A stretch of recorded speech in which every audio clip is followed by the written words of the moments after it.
After a couple days of strong gales, the northeast trade winds returned, and we had a good sail to our first landfall, Fanning Island. In the last episode, we left Hawaii for the South Seas with 2 new crew members aboard, Ed and Rick. And as we found out shortly, things didn't work out exactly as we had hoped. Jules and Ed had a clash of personalities, and one of them had to back down, so peace could be reestablished aboard Emerald Steel. We were all getting really excited, though, to be approaching Fanning Island. It is 900 miles south-southwest of the Hawaiian Islands, and we had heard a lot about its beauty, people, and the primitive way that they live there.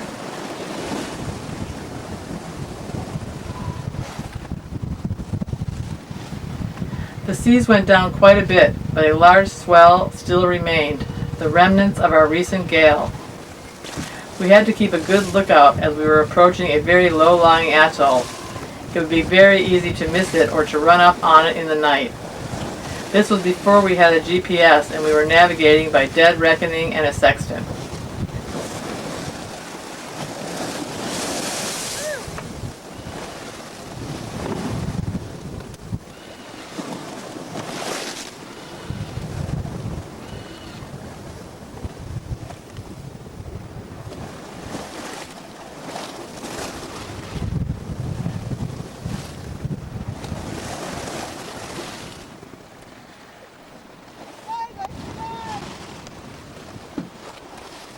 Jump up and down. Finally, after 8 days of sailing, there it was. I could just make out the tops of some palm trees on Fanning Island. A big cheer went up as we all felt really good to be making our first landfall together. It is a feeling that today's sailors cannot really understand, because in the age of GPS, all you have to do is press a button and you know exactly where you are. But when you have to depend on your own navigational skills, there is always doubt, and a great sense of accomplishment when you successfully reach your destination. As we sailed closer to the island, we kept a safe distance from shore. Coming around the end of the island, there's a wreck here. Depressing. We definitely didn't want to end up like this rusting hulk on the reef, while we looked for the entrance into the lagoon. When we came up to the entry, we noticed the current was ebbing, but by having a strong engine, we knew we would be able to power against it. Otherwise, we would have had to wait, and we were pretty impatient to get in.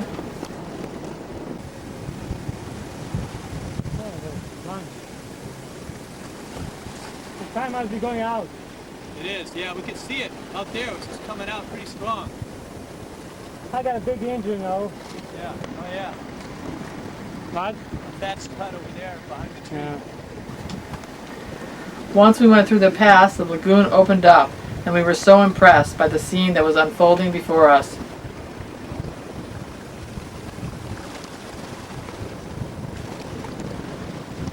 Here we've arrived in Fanning Island. Yeah. English Harbor. It was English Harbor, and we were the only boat there. This is a rarity nowadays. We anchored in front of the village where the locals appeared to be having a meeting in a large thatched roof structure. The first thing we had to do, though, was launch the dinghy so Captain Jules could go ashore and check in. Rick and Ed came in very useful at times like this, otherwise we would have had to do it alone.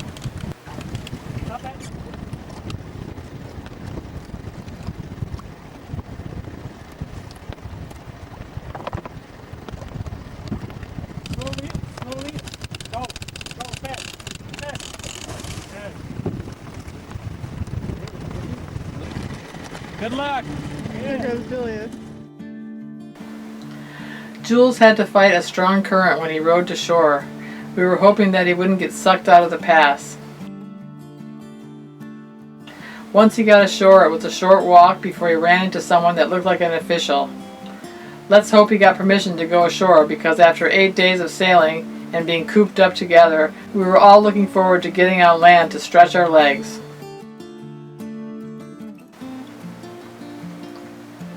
When he returned to the boat, he told us that a boarding party would be coming soon to check us in.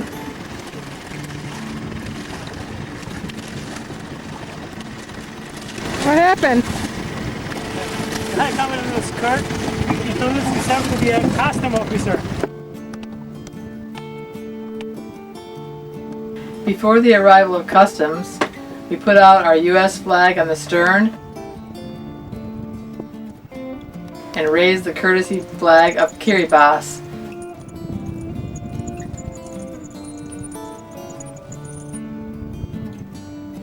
Republic of Kiribati. After the very informal boarding party came to check us in, it was time to go ashore and explore. Not sure why, but by the time we landed on shore, everybody had gone. Were they afraid of the invaders?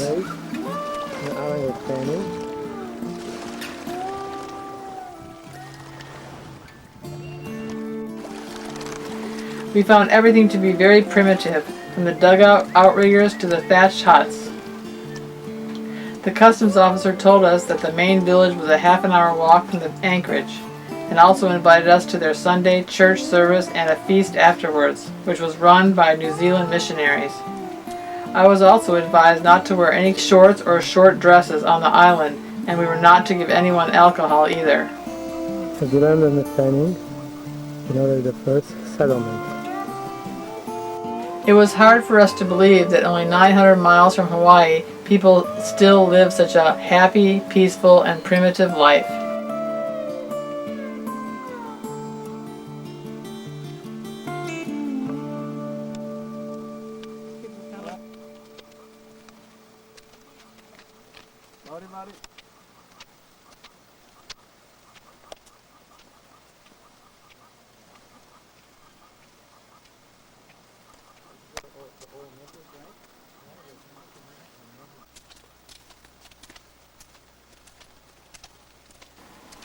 The little boy was our official tour guide and showed us the way to the village, although it would be hard to get lost with only one path on the entire island.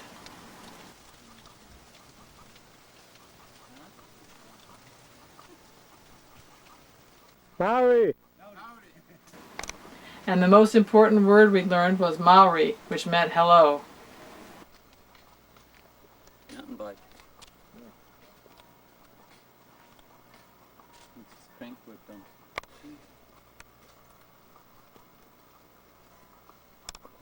Maori!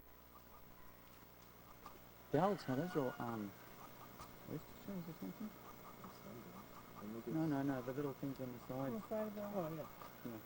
Decoration. As we approached the village, a bell was calling the people to prayer.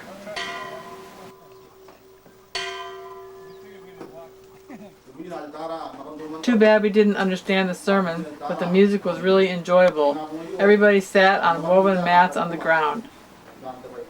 Their clothing was simple. Most of it was provided by the missionaries.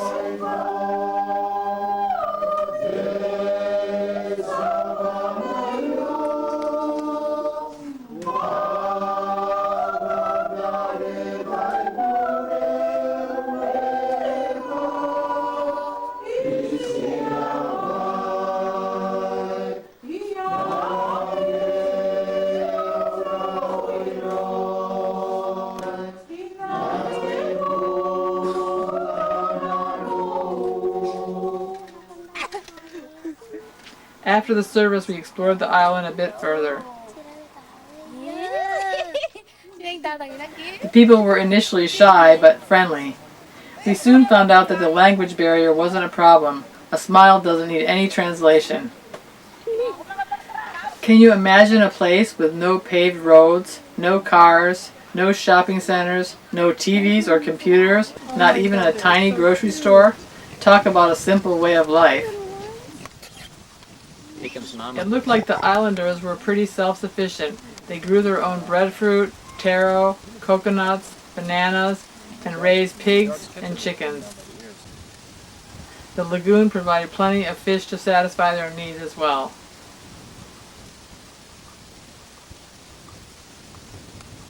So as you saw, it is possible to still be happy and satisfied without have much. We were very surprised about those people, how cheerful they were, how they never forgot to say hello in their way, Maori, Maori, and also waving. So it's something everybody can learn from it. Because the new pastor just arrived in the island, they had a big feast celebration for him, which were on the coming Sunday. And because we were right there, only cruisers in the island, we were also invited to come and join them. So the next video we will share with you how it was at the feast, and also life aboard Emerald Steel on the island and preparing for a trip into Samoa. And how Jules and Ed were getting along at the time. Yeah, we were getting along, we had to. Things were working a little better on land, but anyways, I hope you guys enjoyed the video, and if you did, don't forget to leave a comment and a thumb up. We love hearing from all you. And as always, we'd like to thank all of you that support our channel through Patreon and PayPal. We really appreciate your support, guys. Thank you so much, and we will see you all next time. Bye-bye.